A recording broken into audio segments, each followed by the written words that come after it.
konsep sel. Kan ini pertanyaan yang masuk jadi Oh ya udah, ya nggak apa-apa, saya mau masukin konsep sel, dibikin ituan tuh apa video pendek. pertanyaannya? Yes, penelitianku soalnya ntar tak lihat ini, wah keren deh. Tapi ntar aja lah, itu gampang. Ntar kita khusus maju. Nanti dalam bentuk buku itu jadinya. Oke. Bismillahirrahmanirrahim. Assalamualaikum warahmatullahi wabarakatuh. Waalaikumsalam warahmatullahi wabarakatuh. Alhamdulillah, pada kesempatan pagi hari ini Allah masih memberikan kita kesempatan untuk bisa live kembali bersama dengan Dr. Agus Rahmadi.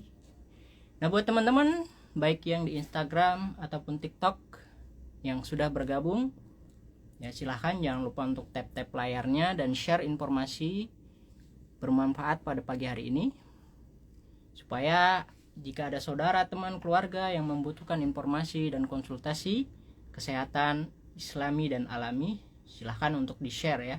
Di-share sebanyak-banyaknya. Kita punya waktu 30 menit ke depan ya untuk menjawab pertanyaan dari teman-teman semua ya. Silahkan buat teman-teman yang punya pertanyaan dan ingin berkonsultasi tentang kesehatan, bisa langsung ditanyakan baik yang di TikTok ataupun Instagram. Silahkan langsung bertanya. Ya, pertanyaan yang masuk pertama kali itu yang akan kita jawab ya. Karena nanti mohon maaf jika pertanyaan terlalu overload, ya terlalu banyak, mungkin kita akan memilah mana yang mungkin banyak dibutuhkan jawabannya. Oke, kita langsung saja Dok. Dok, ada tidak Rasulullah mengajarkan doa untuk meminta kesembuhan? Ada, dan itu ada sunnahnya kan. Ada beberapa riwayat atau hadis ya tentang bagaimana Rasulullah berdoa ya dengan meletakkan tangannya kemudian dibacakan doa. Bismillah, bismillah, bismillah, a'udzubillahi min qadratihi min syarri ma ajidu wa uhajir. Aduh, saya lupa itu ya. Terus dilanjutkan dengan Allahumma rabbana adhibil ba's isfi wa anta safi la sifaan ila sifa'u sifa alla yugadiru saqoma. Itu lanjutnya seperti itu. Jadi ada beberapa riwayat hadis, yang kedua tadi saya lupa, tapi yang sering dipakai oleh masyarakat tadi Allahumma rabbana adhibil ba's isfi wa anta safi la sifaan ila sifa'u sifa alla yugadiru saqoma. Ini contoh yang dilakukan oleh Rasulullah. Jadi ada. Baik. Berarti Rasulullah ada mencontohkan doa. Tapi ada lagi tuh doa yang paling bagus, yaitu doanya Nabi Ayub ya. Ya. Jadi luar biasa ini doanya Nabi Ayub ya. Dan itu dipakai tuh untuk pengobatan. Ya, anni masaniyad durru wa anta arhamur rahimin. Ini doa yang luar biasa. Doanya Nabi Ayub. Gitu. Baik. Ya teman-teman, karena kita live di 3 akun yang berbeda ya teman-teman. Ini di akun Dr. Agus Rahmadi official udah penuh banget, di TikTok juga penuh banget. Masya Allah ya. Jadi nanti kita akan pilah-pilah ya teman-teman pertanyaan yang mungkin masuk ya. Nah Dok, ini pertanyaannya, Dok, bagaimana mengatasi alergi dingin yang nggak sembuh-sembuh? Iya, memang penyakit alergi ini penyakit yang memang cukup sulit ya. Jadi dipicu, muncul lagi, dipicu, muncul lagi. Paling dikasih obat anti alergi. Hilang memang alerginya, tetapi tidak menyelesaikan masalah. Muncul lagi, muncul lagi. Kalau saya menyebutnya lakukan proses sensitisasi. Ya, walaupun ini sulit untuk yang alergi dingin gitu ya. Tetapi untuk yang alergi makanan, saya melakukan proses yang namanya sensitisasi. Apa itu sensitisasi? Misalnya dia alergi udang gitu ya. Dilatih dengan udang dengan dosis terkecil yang tidak menimbulkan respon. Latih, oh nggak gatel nih, latih terus sampai beberapa waktu. Kemudian sudah toleransi, dinaikkan dosisnya secara bertahap. Nah itu namanya sensitisasi ya. Jadi yang pertama langkah konkretnya hindari dulu. Setelah hindari, permasalahan alerginya beres, misalnya apakah bentol-bentol sudah beres, baru lakukan uji sensitisasi. Nah, kalau dengan dingin bagaimana? Ya mungkin bisa saja dicoba dengan minuman dingin secara bertahap. Terus kemudian pakai pakaian mungkin pertama tebal dulu gitu ya. Mungkin 3, besok 2, besok 1. Ya itu mungkin strategiknya seperti itu. Tapi kalau makanan, tadi contohnya seperti itu. Kira-kira begitu. Baik, lanjut. Dok, apakah asam lambung bisa menjadi penyakit jantung? eh Hubungannya nggak langsung ya, jadi lambung ke jantung. Cuman kadang-kadang manifestasi asam lambung kadang-kadang agak mirip dengan manifestasi jantung. Kita berpikirnya jantung, ternyata asam lambung. Kita berpikirnya asam lambung, kadang-kadang juga berpikirnya jantung. Jadi begini, asam lambung yang berlebihan akan berdampak kan, gas juga berlebihan. Nah, gas berlebihan itu akan mendesak diafragma ini. Jadi di situ ada peradangan, ya kan, inflamasi sehingga mendesak organ di sekitarnya. Nah, naik tuh, diafragma naik, maka otomatis kontraksi jantung, kontraksi paru-paru akan berdampak. Makanya kadang-kadang ini kok kayak jantung, padahal ternyata dicek jantungnya bagus, ternyata asam lambung yang meningkat. Jadi asam lambung itu akan berdampak kepada desakan diafragma, pembatas antara torak dan abdomen, terus desek ke atas, kadang-kadang menimbulkan efek sesak tidak nyaman gitu kan, dan kadang-kadang diartikan, oh ini kayaknya saya jantung nih, tidak nyaman, sesak di darah dada, padahal gara-gara asam lambung. Itu bisa dianalisis seperti itu. Itu ya, kira-kira begitu. Tapi kalau bicara apakah asam lambung bisa penyakit jantung, ya hubungannya tidak langsung. Begitu, Pak Jaki. Baik. Nah, ini kemudian dok, dampak dari kolesterol itu bisa menyebabkan penyakit apa saja dok, dan bagaimana terapinya dok? Iya, kolesterol itu kan yang ditakutkan adalah tingginya kadar LDL, ya, low density lipid atau lemak jahat ya, yang ternyata ini bisa berdampak kepada timbulnya aterosklerosis atau kekakuan pada dinding pembuluh darah akibat apa, endapan-endapan yang ada di dinding pembuluh darah. Nah, dampaknya apa? Akan menyebabkan gangguan aliran darah ke semua bagian tubuh. Kalau ke otak, menyebabkan timbulnya stroke. Kalau ke jantung, timbulnya penyakit jantung koroner. Kalau penyakit ke ginjal, bisa menyebabkan kerusakan pada ginjal. Jadi tergantung organ mana yang rusak. Kalau misalnya di daerah-daerah kaki, kadang-kadang timbul rasa kesemutan gitu ya. Atau kadang-kadang bengkak kalau seandainya ada sumbatan di pembuluh darah yang besar misalnya ya kan. Nah, itu bisa. Ya, tetapi yang target yang paling penting, kemana dulu nih kolesterol nyumbatnya, itu yang menemukan gejala. Kalau misalnya nyumbatnya tadi saya bilang ke jantung, ya timbul masalah di jantung. Kalau tumbaknya ke otak, timbul masalah di otak. Begitu, Mas Zaki. Saya jawabnya pendek-pendek ya, biar terjawab semua mudah-mudahan. Dok, untuk makanan atau minuman yang bisa merusak ginjal biasanya jenisnya seperti apa dok? Contoh yang paling sederhana, contohnya ya, misalnya aflatoksin ya, contoh yang paling gampangnya ya, itu contohnya kacang yang mengalami pembusukan tuh, itu juga resiko tuh, makanya kalau makan kacang jangan makan kacang yang busuk ya. Atau yang paling sederhana yang kadang-kadang nih kita tidak sadari itu misalnya terbentuknya asam jengkolat. Jengkolat timbul batu berulang tidak diobati, maka ginjalnya bisa rusak. Makanya hati-hati nih yang hobi jengkol, hati-hati aja ya, jangan kebanyakan. Boleh sih, boleh, tapi jangan kebanyakan. Makanya kenapa ada kebiasaan orang zaman dulu, kalau makan jengkol, habis itu makan timun tuh. Ternyata masuk akal juga tuh. Timun itu kan bersifat diuretik, banyak cairan. Jadi kalau seandainya ada asam jengkolat yang terbentuk di situ, dibuang. Makanya kalau mau aman makan jengkol, makan timun tuh. Ya ini orang zaman dulu gitu ya. Tapi ternyata memang benar itu, mengurangi atau mencegah timbulnya asam jengkolat yang meningkat dan endingnya menimbulkan batu gitu. Itu yang dikhawatirkan. Itu contoh yang paling sederhana. Walaupun ada penyebab-penyebab yang lainnya lagi yang menyebabkan timbulnya kerusakan pada ginjal. Tapi biasanya dari makanan-makanan yang menyebabkan kerusakan pada sel. Tadi misalnya aflatoksin gitu ya. Atau makanan yang menyebabkan timbulnya batu. Nah itu yang paling sering. Atau vitamin C dengan dosis yang tinggi. Itu juga harus waspada gitu ya. Gitu kira-kira. Untuk menangani yang sudah HD atau kerusakan pada ginjal? Nah, ini memang butuh apa ya? Butuh proses, butuh waktu ya. Artinya HD jangan pernah coba di stop mendadak karena itu cukup berisiko. Ya, biasanya dokter-dokter bagian ginjal itu akan melihat respon tubuhnya. Kalau sudah urium kreatininnya bagus gitu ya. Kondisi elektrolitnya sudah aman, biasanya sih ya dokter akan mengurangi untuk hemodialisa gitu ya. Jadi langkah konkretnya tetap ikuti prosedur medis sambil dikurangi itu dosisnya gitu ya. Nanti kalau sudah bagus biasanya dokter tidak akan meneruskan tuh HD-nya atau hemodialisanya. Jadi dilihat nanti urium dan kreatininnya. Biasanya kalau urium kreatininnya membaik gitu ya, terus sel-sel ginjalnya juga berespon bagus, kemudian komponen-komponen yang lainnya elektrolit juga bagus, biasanya akan dikurangi dosisnya.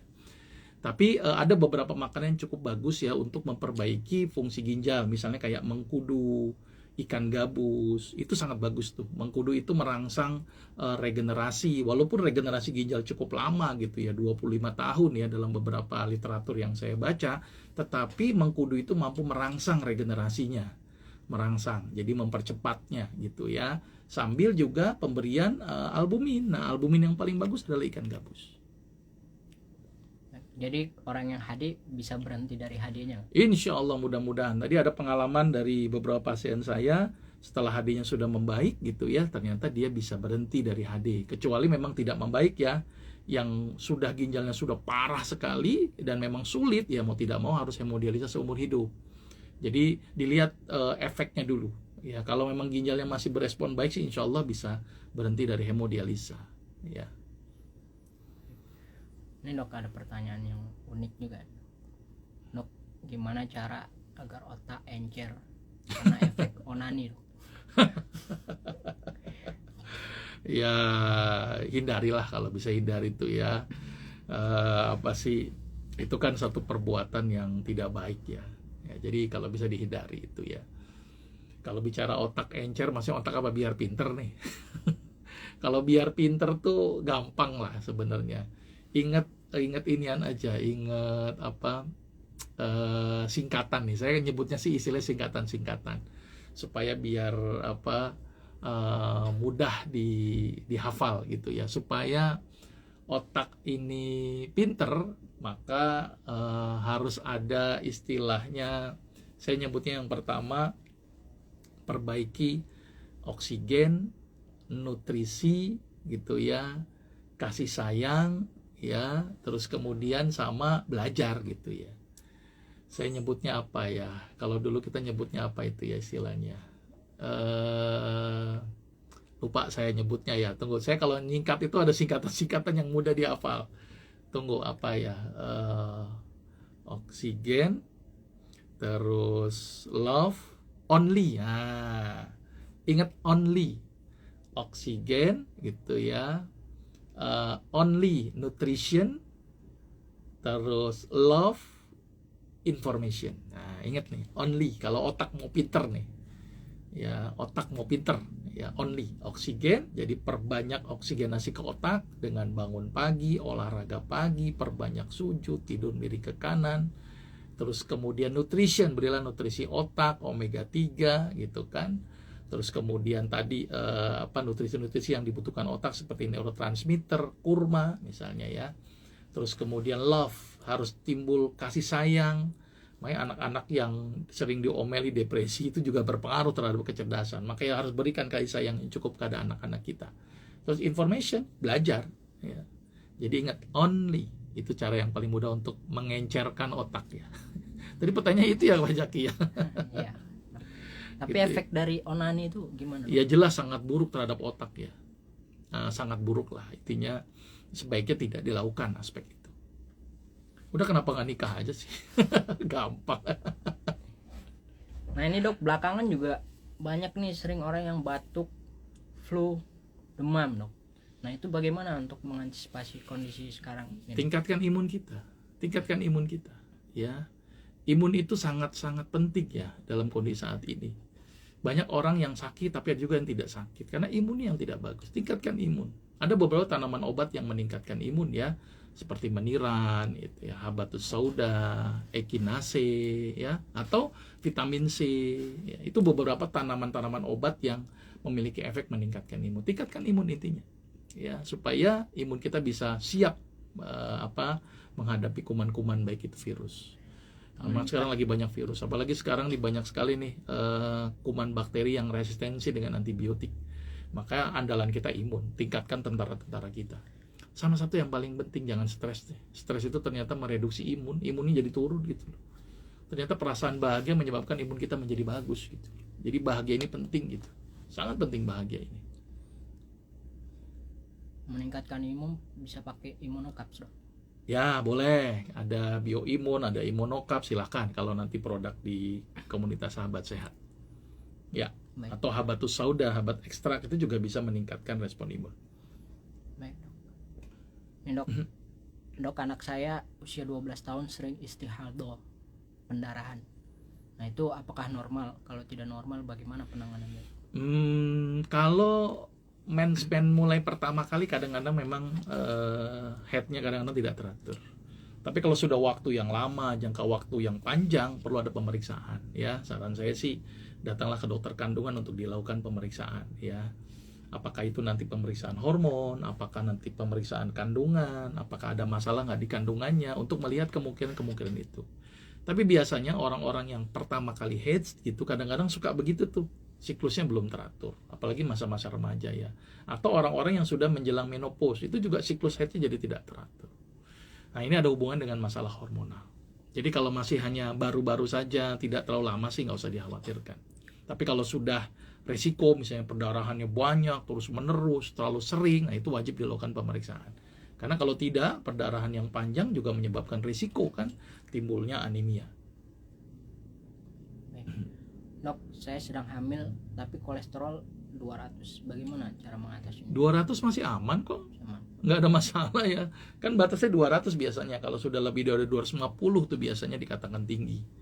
Buat saya, kolesterol itu jangan dianggap musuh ya. Kolesterol itu dibutuhkan oleh tubuh loh. Kolesterol itu butuh tubuh loh. Untuk pembentukan sel butuh kolesterol. Kalau nggak ada kolesterol, ya lipid tuh nggak terbentuk sel. Ya, terus kemudian kolesterol untuk pembentukan hormon. Kalau nggak ada kolesterol, hormon nggak terbentuk. Jadi kita butuh kolesterol gitu loh. Cuma jangan kebanyakan gitu loh. Kalau kebanyakan malah bermasalah. Yang banyak kolesterol baiknya aja HDL, nah itu aman. Jangan yang LDL-nya. Nah, LDL ini yang kadang-kadang paling banyak nih. Dan kadang-kadang tidak kita sadari seperti makanan yang sering digoreng-goreng. Nah, itu harus waspada itu. Itu bisa meningkatkan kadar LDL. Kalau trigliseridanya tinggi, Dok? Nah, biasanya itu dari makanan yang itu tuh berkarbo, ya, karbohidrat tinggi, atau makanan yang manis-manis, tepung-tepung, itu sebaiknya dihindari itu. Biasanya endingnya ke trigliserid tuh. Trigliserid bagian dari kolesterol juga.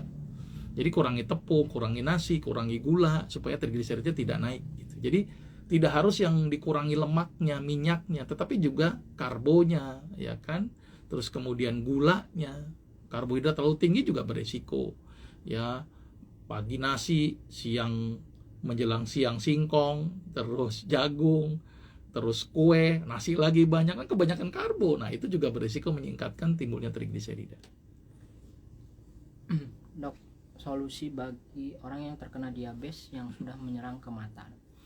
Turunkan gula darahnya dulu, ya, stabilkan gula darahnya dulu sambil perbaiki selnya. Turunkan gula, perbaiki selnya. Turunkan gula dengan cara yang sederhana, batasi makanannya dulu. Ada pantangan-pantangan nih untuk penyakit diabetes. Nanti bisa dilihat dengan kajian saya untuk diabetes. Ya, untuk terus kemudian perbaiki selnya, kasih nutrisi supaya selnya itu bisa mengalami perbaikan. Karena bagaimanapun juga sel di dalam tubuh kita bisa regenerasi semuanya. Kecuali saraf, tapi dalam penelitian terbaru saraf bisa regenerasi. Tapi jangka waktunya lama. Gitu ya. Dok, apakah minum rendaman saffron bagus untuk diabetes? Boleh saja, tapi saya belum tahu penelitian tentang diabetes. Ya, tapi yang pasti dia antioksidannya cukup tinggi. Jadi boleh saja. Boleh. Dok, setelah sesar daya tahan tubuh saya menurun dan sering sakit-sakitan. Bagaimana cara mengantisipasinya, Dok? Sembuhkan sesarnya dulu, perbanyak albumin. Ya, terus kemudian rutinkan habatus sauda supaya imunnya bagus. Sama pikirannya dirubah. Saya sehat, saya tidak sakit. Itu penting sekali tuh untuk meningkatkan respon imun. Sambil dilihat dulu, takutnya kadang-kadang habis sesar akibat perdarahan yang terlalu banyak, lihat HB-nya dulu. Kalau HB-nya kurang, banyakin wortel, beet, dan bayam merah. Gitu kira-kira. Dok, mengatasi asam urat, Dok? Asam urat, hindari makanan yang tinggi purin dulu. Jeroan, seafood, ya, terus kemudian apa tuh, cumi, kepiting, ya, hindari tuh. Terus makanan yang hijau-hijau tua, ya, daun singkong, bayam, kurangi dulu deh, kurangi dulu. Terus kemudian setelah dikurangi, ya batasi lemak, karena lemak menghambat pengeluaran asam urat. Minyak, santan, ya kurangi itu dulu. Terus kemudian perbanyak apa kalau begitu supaya aman? Ya perbanyak sayur yang tidak mengandung purin. Ganti yang minimal purin. Misalnya kalaupun terpaksa protein, pilihlah protein yang ikan tawar. Misalnya kayak ikan gabus, ikan lele, itu purinnya lebih rendah gitu ya. Terus kemudian untuk membuangnya gitu, ada beberapa mekanisme tubuh ya untuk membuang asam urat ya. Bahkan ada beberapa tanaman obat yang bekerjanya ada yang menghambat, ada yang membuang gitu kan. Baik itu menghambat di dalam usus atau menghambat proses pembentukannya ataupun membuang kelebihan asam urat. Nah, dalam beberapa jurnal yang saya baca, salah satunya dengan menggunakan daun salam. Terapi sunnah untuk asam urat, Dok? Terapi sunnahnya ya nggak spesifik ya, tapi intinya perhatikan makananmu ya. Falyanzuril insanu ila ta'amih. Perhatikan makananmu aja, itu yang paling penting ya. Yang makanan yang seperti apa sih ya? Halalan thayyiban. Ya, kan diperintahkan oleh Allah kan, ya ayuhan nas kulu mimma fil ardi halalan thayyiban. Halal dan baik. Jadi kalau ngelihat makanan nih, bagus gak sih buat asam urat saya? Tinggalin gitu loh. Nggak bagus tinggalin. Kalau bagus ambil. Gitu. Diperhatikan makanannya, mana yang halal, mana yang tidak halal, mana yang baik, mana yang tidak baik. Hubungannya ke sana. Baik. Dok, kalau misalnya untuk ibu hamil yang terkena diabetes, gimana, Dok? Bisa. Selama ini kan harus waspada dari obat-obatan kan. Pilihlah obat-obatan yang aman. Ada beberapa obat yang aman memang untuk penderita diabetes pada saat kehamilan. Nah, biasanya saya atur dari pola makannya dulu. Pola makannya diperbaiki dulu, ya, artinya diperbanyak ke aspek sayurnya gitu kan. Batasi yang mengandung karbo, apalagi yang gula-gula itu tolong dibatasi. Nah, terus kemudian diberikan beberapa tanaman obat yang aman dan mampu menurunkan gula. Salah satunya tuh saya tertarik sekali dengan daun salam ya. Daun salam tuh efeknya multi loh, banyak sekali, menurunkan gula, menurunkan tensi, menurunkan asam urat. Hebat ini daun salam nih. Bumbu dapur yang biasa kita pakai. Nah, biasanya saya berikan beberapa obat-obatan seperti itu. Dok, kalau ibu hamil minum kayak misalnya daun salam, sambiloto, terus kunyit dan sebagainya, itu aman kan? Nah, hati-hati untuk herbal untuk ibu hamil. Yang aman adalah yang bumbu dapur. Yang aman adalah bumbu dapur. Ya, selain bumbu dapur kayak sambiloto itu bikin keguguran. Dalam beberapa penelitian bikin keguguran. Hati-hati konsumsi sambiloto pada ibu hamil ya. Tapi kalau daun salam, kunyit itu kan bumbu dapur yang setiap hari sering kita konsumsi dan itu aman. Ya, selama bumbu dapur. Bumbu dapur tuh yang setiap hari dirutinkan kita makan. Kan orang hamil gitu kan makan rendang kan aman, itu ada kunyitnya loh. Ibu hamil makan sayur bayam aman kan, ada daun salamnya loh. Jadi kalau bumbu dapur aman. Gitu ya. Jadi kalau sambiloto tidak disarankan? Waduh, saya tidak menyarankan. Bahkan herbal-herbal yang lain perlu ada penelitian lebih lanjut untuk ibu hamil. Penelitian untuk ibu hamil untuk herbal itu sangat sedikit.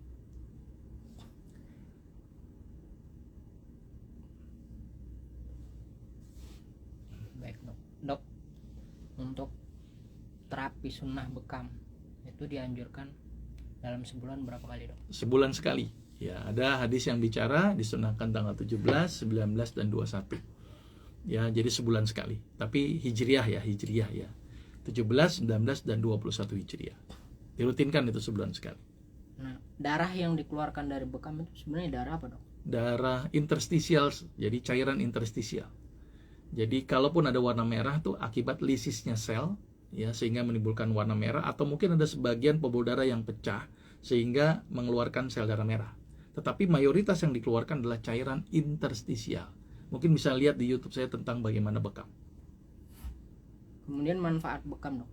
Wah, banyak sekali tuh, karena interstisial bisa terbuang, maka yang ada di semua komponen interstisial bisa dibuang tuh. Racun-racun di dalam tubuh, asam urat, kolesterol, itu bisa dibuang tuh. Bahkan bisa menurunkan tekanan darah karena kan volume cairannya jadi berkurang. Ya, jadi kajiannya panjang tuh tentang bekam ya. Saya sudah jelaskan secara detail tentang bagaimana mekanisme bekam terhadap tubuh kita. Nanti bisa dilihat link YouTube-nya ya tentang bekam ya. Cukup panjang itu kajiannya. Baik, Dok, pertanyaan kita masih ada 100 lebih, Dok. Nggak apa-apa, nanti ditanyain lagi, dicatat lagi gitu kan Ini ya. mohon maaf sekali buat teman-teman ya. Bukan dokter tidak mau menjawab ya. Pengennya tuh seharian nih live teman-teman. Tapi karena berhubung dokter waktunya terbatas ya, punya kesibukan yang lain. Sehingga mohon maaf nih untuk pertemuan pada pagi hari ini. Kita akhiri dengan petuah dari dokter lah buat teman-teman yang sedang berjuang untuk mencari kesembuhan. Iya, baik. Jangan menganggap bahwa penyakit ini satu hal yang membuat kita menjadi stres. Jadikan penyakit itu satu trigger untuk semakin kita dekat dengan Allah. Karena tubuh kita ini milik Allah. Kita tuh pakai tubuh kita ini kan hanya hak guna pakai aja kan. Kita tidak bisa mengatur tubuh kita. Bisakah kita mengatur rambut kita tumbuh? Bisakah kita jantung berhenti? Nggak bisa. Jadi ternyata kita ini hanya hak guna pakai saja. Yang suatu saat Allah akan ambil itu kan. Karena milik Allah ini semua tubuh kita. Maka ketika hadirnya sakit, boleh jadi ini ujian yang Allah berikan kepada kita. Boleh jadi ini adalah pelajaran yang harus kita sikapi dengan baik gitu ya. Dan boleh jadi ini menjadi penggugur dosa kita. Ya, jadi tinggal kita aja nih mensikapi sakit seperti apa. Ya. Jadi ada satu perkara yang paling besar yaitu perkara akhirat. Ya, perkara dunia itu perkara yang kecil ya. Satu kehidupan yang ada batasannya, tapi perkara akhirat kan kehidupan yang tidak terbatas atau unlimited. Jangan mengorbankan kehidupan yang terbatas, tapi pikirkanlah kehidupan yang tidak terbatas. Jadi sakit, mudah-mudahan ini menjadikan kita semakin dekat dengan Sang Khalik yang menciptakan kita. Kira-kira begitu, Mas Zaki. Baik dok, terima kasih atas waktunya. Mohon maaf buat teman-teman yang belum bisa dijawab pertanyaannya. Nanti teman-teman silahkan komentar di konten-konten Instagram atau TikTok untuk bertanya. Mudah-mudahan bisa kita jawab di pertemuan yang akan datang insya Allah. Terima kasih buat teman-teman yang sudah mendukung, tap-tap layarnya dan sudah belanja produk klinik sehat ya, komunitas sahabat sehat. Buat teman-teman yang mau belanja produk-produk herbal dokter bisa langsung ke TikTok Shop atau ke komunitas sahabatsehat.com. Terima kasih atas waktunya dokter. Kita akhiri pertemuan pada pagi hari ini. Alhamdulillah. Alhamdulillahirabbil alamin. Subhanakallahumma wa bihamdika asyhadu an la ilaha illa anta astaghfiruka wa atubu ilaik. Assalamualaikum warahmatullahi wabarakatuh. Assalamualaikum warahmatullahi wabarakatuh.